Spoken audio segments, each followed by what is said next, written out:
बाल हमारे शरीर का वो हिस्सा है जिसका हम एक बेबी की तरह ध्यान रखते हैं। एक बाल भी अगर हमारे माथे से झड़ जाए तो हम परेशान हो जाते हैं। बालों को लेकर लोगों के मन में बहुत सारी शंकाएं होती हैं जिन्हें दूर करना जरूरी है। एक इंसान के सिर पर लगभग 1 लाख से 1.5 लाख बाल होते हैं। हमारे बाल बहुत जल्दी बढ़ जाते हैं। दिन में कम से कम हमारे 40 से 150 बाल झड़ते ही हैं।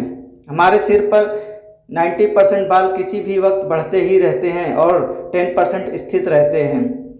हमें थोड़े से भी टकले दिखने के लिए कम से कम 50% बाल खोने पड़ेंगे। थायराइड से हमारे बाल झड़ते हैं। आयरन की कमी से भी हमारे बाल झड़ते हैं। हमारे हेयर फॉलिकल्स को बढ़ाने का कोई तरीका नहीं होता। हमारे हेयर फॉलिकल में कोई पिगमेंट के कम होने के कारण हमारे बाल सफ़ेद होने लगते हैं। उत्पन्न होने के करीबन 13 दिन बाद ही हमें सफ़ेद बाल नज़र आते हैं। एक बाल का वजन कम से कम 2 किलो का हो सकता है। हर रोज़ हमारे बाल कम से कम 3 से 4 मिलीमीटर बढ़ते हैं। जैसे जैसे हमारी उम्र बढ़ती है वैसे वैसे हमारे बाल बढ़ने में समय लेते हैं। हमारे उम्र के बढ़ने के साथ हमारे हेयर फॉलिकल्स घटने लगते हैं।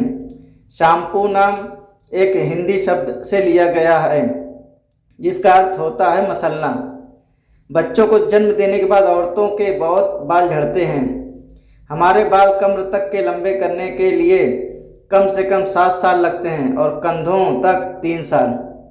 स्प्लिट एंड से छुटकारा पाने का सिर्फ एक ही रास्ता है, उन्हें काट देना का। अगर एक बाल झड़ता है तो उसी जगह पर एक नया बाल उगता है। गर्मियों में सोते समय और 16 से 24 साल की उम्र में हमारे बाल बहुत ही तेज़ी से बढ़ते हैं। काले बालों में ज़्यादा कार्बन पाया जाता है।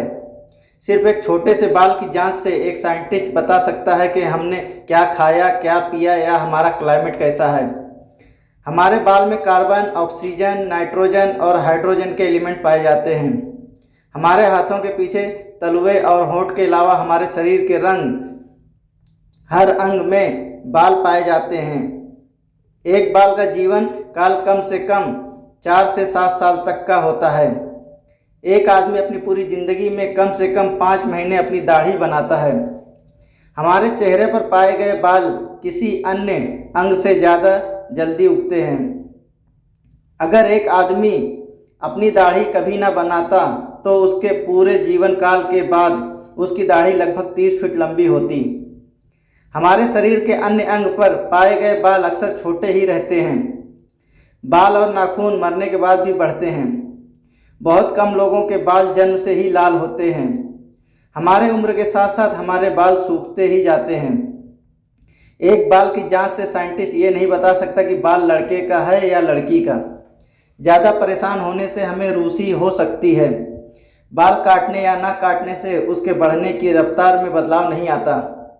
बाल झड़ने का चिकित्सक शब्द एलोपेशिया है। ज़्यादातर लोगों के बाल काले होते हैं। जब हमारे बाल गीले होते हैं तो वो 30% बढ़ सकते हैं।